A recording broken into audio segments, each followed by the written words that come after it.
Magic Mountain, Chapter 2, of the Christening Basin and of Grandfather in his twofold guise. Hans Castorp retained only pale memories of his parental home. His father and mother he had barely known. They had both dropped away in the brief period between his 5th and 7th birthdays. First the mother, quite suddenly on the eve of a confinement, of an arterial obstruction following neuritis, an embolus Dr. Hidekand had called it, which caused instantaneous cardiac arrest. She had just been laughing, sitting up in bed, and it looked as though she had fallen back with laughter, but really it was because she had died.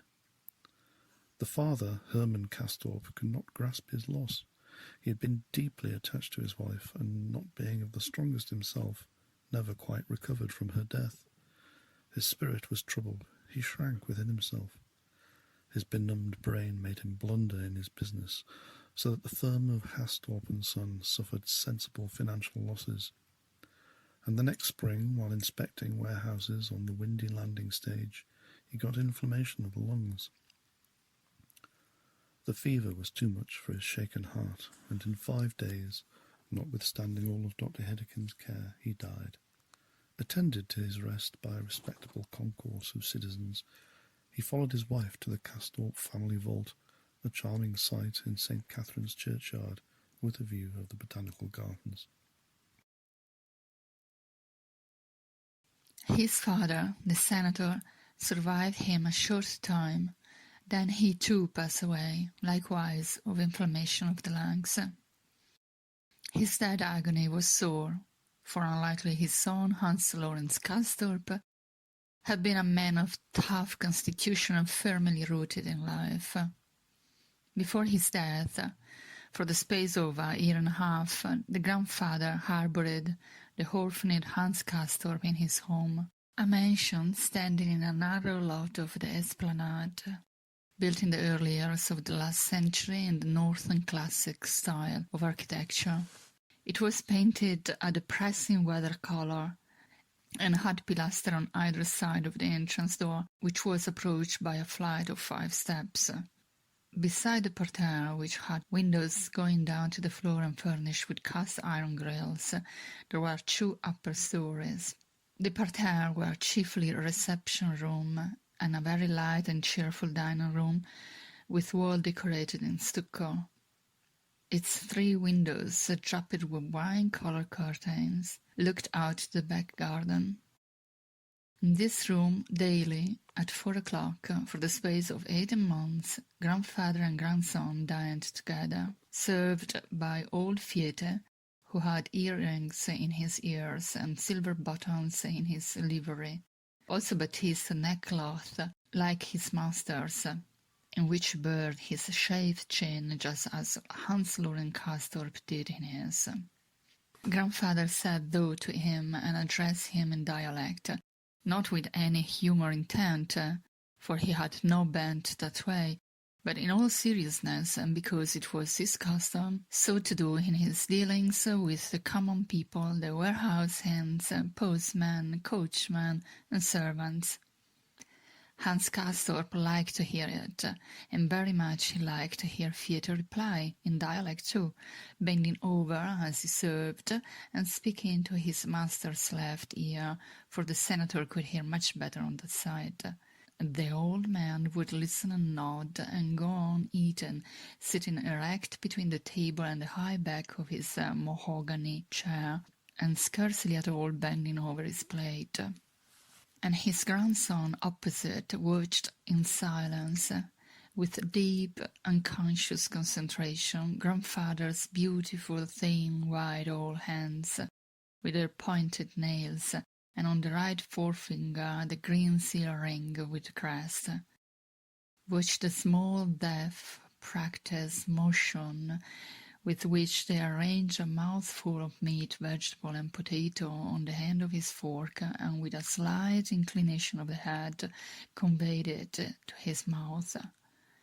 Then he would look at his own hands and their still clumsy movements, and seeing them the hope foreshadowed of one day holding and using his knife and fork as grandfather did. Again he would wonder whether he should ever bear his chin in such another neckband as that which filled the wide space inside grandfather's extraordinary collar, with its sharp points brushing the old man's cheeks. He doubted it. One would have as old as grandfather for that. In these days, save for him and his old Fiete, nobody, far and wide, wore such collar and neckcloth. It was a pity little Hans Castorp liked the way grandfather's chains nestled in the high snow-white band. Even after he was grown, he recalled it with pleasure. Something in the depth of his being responded to it.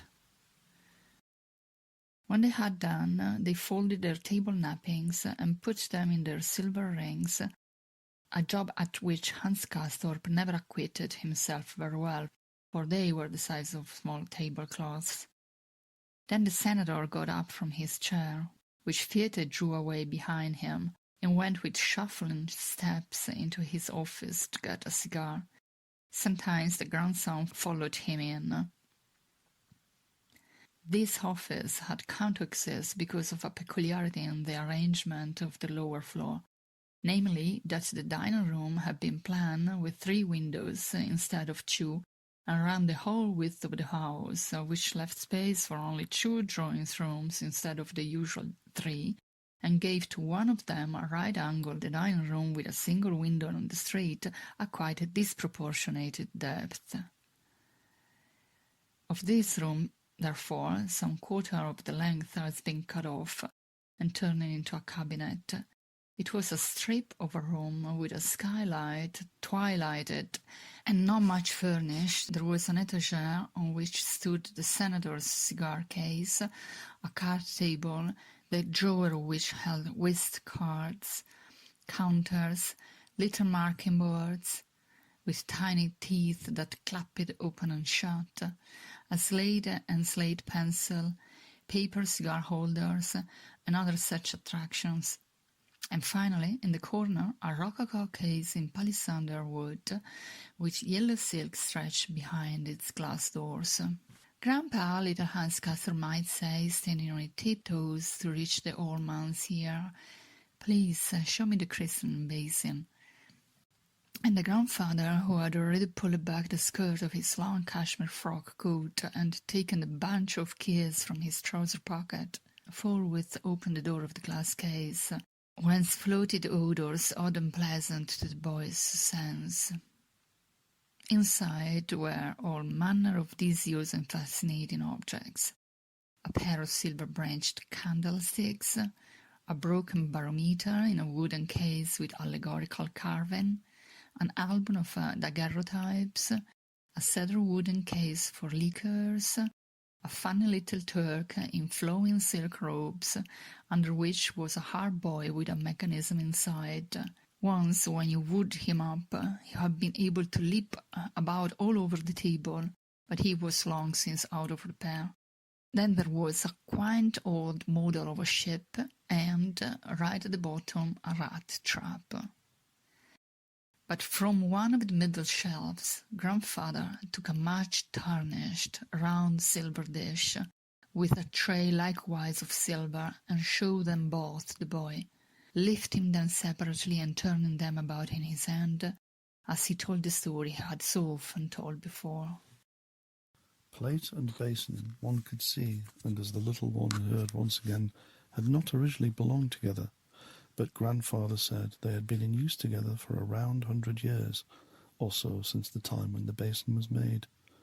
The latter was very beautiful, of simple and elegant form, in the severe taste of the early 19th century. It rested, plain and solid, on a round base, and had once been gilt within, but the gilding had faded with time to a yellow shimmer. Its single decoration was a chaste garland of roses and serrated leaves about the brim. As for the plate, its far greater antiquity could be read on the inside. The date 1650 was engraved there in ornamental figures, framed in curly engraved lines, executed in the modern manner of the period, florid and capricious devices and arabesques that were something between star and flower. On the back, engraved in a variety of scripts, were the names of its successive owners, 7 in number, each with a date when it had passed into his hands. The old man named each one to his grandson, pointing with beringed index finger. There was Hans Castorp's father named there was grandfather's own, there was great-grandfather's, then the great came doubled, tripled, quadrupled from the old man's mouth, while the little lad listened, his head on one side, the eyes full of thought, yet fixed and dreamy too, the childish lips parted, half with awe, half sleepily. That great what a hollow sound it had, how it spoke of the falling away of time, yet how it seemed the expression of a piously cherished link between the present, his own life, and the depth of the past. All that, as his face showed, made a profound impression. As he listened to the great, he seemed to smell the cool, earthy air of the vault of St. Michael's or St. Catherine's, the breath of regions where one went hat in hand, their head reverently bowed, walking weavingly on the tips of one's toes, seemed too to hear the remote and set-apart hush of those echoing places. Religious feeling mingled in his mind with thoughts of death and a sense of history as he listened to the sombre syllable. He received therefrom an ineffable gratification. Indeed, it may have been for the sake of hearing the sound that he so often begged to see the christening basin. Grandfather set the vessel back on the tray and let the boy look into the smooth, faintly golden inside, which caught the light from the window in the ceiling. Yes, he said, it will soon be 8 years since we held you over it, and the water flowed into it from your baptism. Lassen, the sexton of St. Jacob's, poured it into our good Pastor Bergenhagen's hand, and it ran out over your little topknot and into the basin. We had warmed it so it should not frighten you and make you cry, and you did not. You cried beforehand, though, so loud that Bergenhagen could hardly get on with the service. But you stopped when you felt the water, and that, let us hope, was out of respect for the Holy Sacrament. A few days from now it will be 44 years since your blessed father was a baby at the baptismal font, and it was over his head the water flowed into the basin. That was here in this house where he was born, in front of the middle dining-room window, and old Pastor Hezekiel was still alive. He was the man French nearly shot when he was young, because he preached against their burning and looting. He has been with God these many years. Then 75 years ago, I was the youngster whose head they held over this self-same basin. That was in the dining-room too, and the minister spoke the very words that were spoken when you and your father were baptized, and the clear, warm water flowed over my head precisely the same way. There wasn't much more hair than there is now, and fell into this golden bowl just as it did over yours. The little one looked up at grandfather's narrow grey head bending over the basin, as it had in the time he described. A familiar feeling pervaded the child, a strange, dreamy, troubling sense of change in the midst of duration, of time as both flowing and persisting, of recurrence and continuity. These were sensations he had felt before on the like occasion, and both expected and longed for again whenever the heirloom was displayed. As a young man, he was aware that the image of his grandfather was more deeply and clearly imprinted on his mind, with greater significance than those of his own parents. The fact might rest upon sympathy and physical likeness, for the grandson resembled the grandfather, insofar that is, as a rosy youth with the down on his chin might resemble a bleached rheumatic septuagenarian. Yet it probably spoke even more for that which was indeed the truth, that the grandfather had been the real personality, the picturesque figure of the family. Long before Hans Lorenz Castorp's passing, his person and the things for which he had stood had ceased to be representative of his age.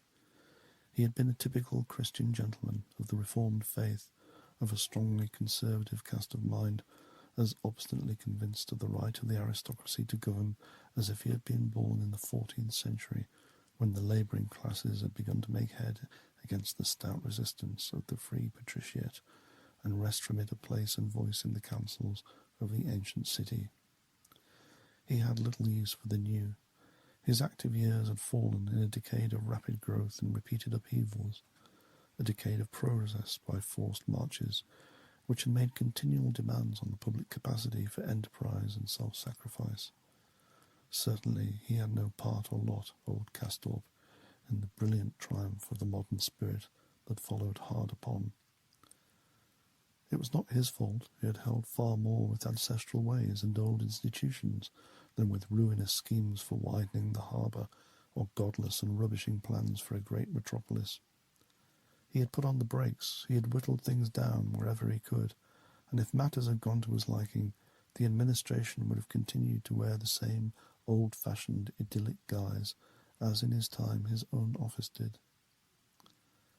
Such, in his lifetime and afterwards, was the figure the old man presented to the eye of his fellow burghers, and such, in essentials, was he also to the childish gaze of little Hans Castorp, who knew naught of affairs of state, and whose formless, uncritical judgments were rather the fruit of mere lively perceptions. Yet they persisted into later life as the elements of a perfectly conscious memory picture, which defied expression or analysis, but was none the less positive for all that. We repeat that natural sympathy was in play here too, the close family tie and essential intimacy which not infrequently leaps over an intervening generation. Senator Castorp was tall and lean.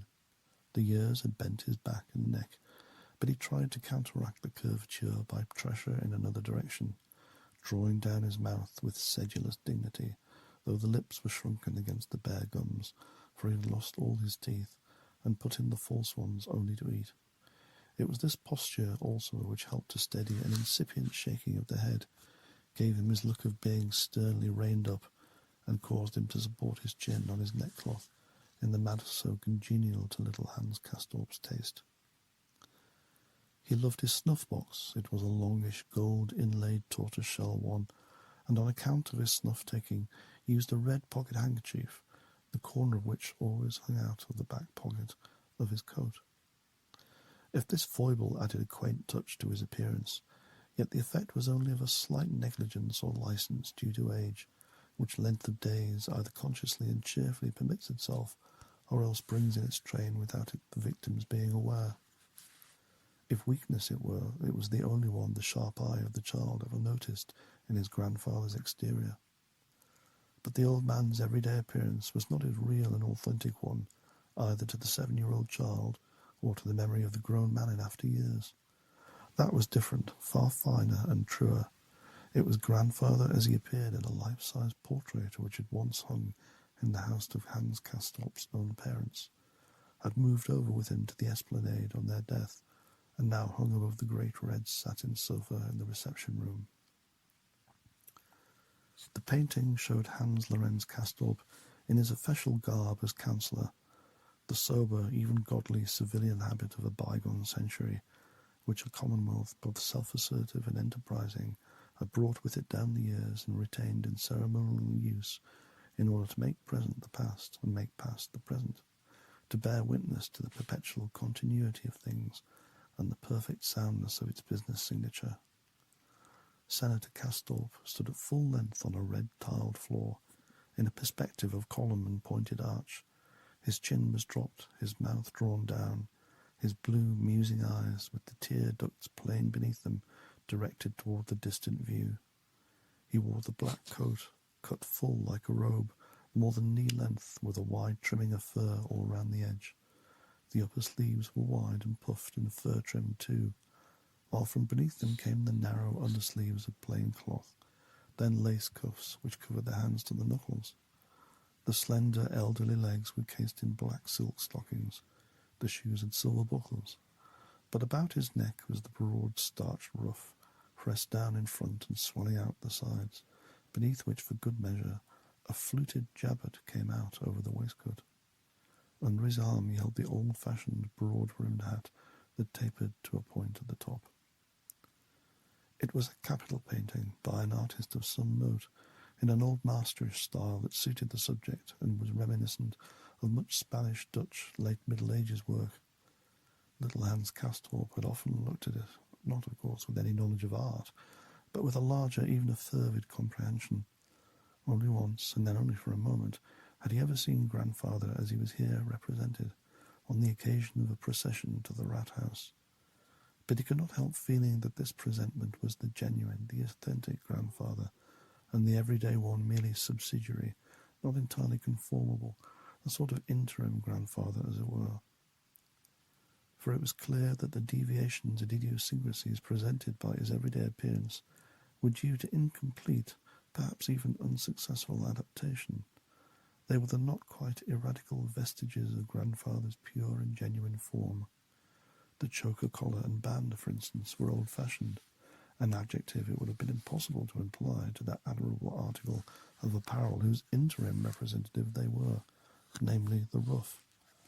The same was true of the outlandish top-hat grandfather wore, with the bell-shaped crown, to which the broad-brimmed felt in the painting corresponded only with a higher degree of actuality, and of the voluminous frock-coat, whose archetype and original was for little Hans Castorp the lace and fur-trimmed ceremonial garment. Thus he was glad from his heart that it should be the authentic, the perfect grandfather who lay there resplendent on that day when he came to take last leave of him. It was in the room where they so often they had sat facing each other at table, and now in the centre Hans Lorenz Castorp was lying in a silver-mounted coffin upon a begarlanded bier.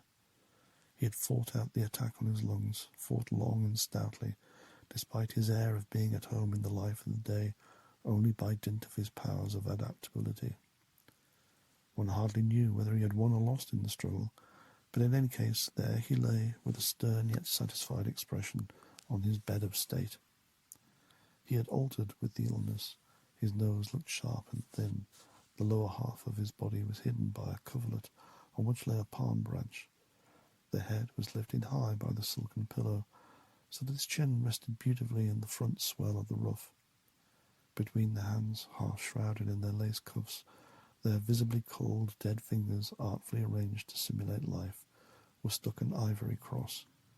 He seemed to gaze beneath drooping lids, steadfastly down upon it.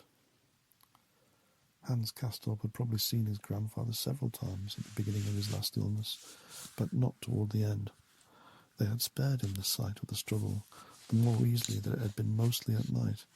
He had only felt it through the surcharged atmosphere of the house, the old Fiat's red eyes, the coming and going of the doctors.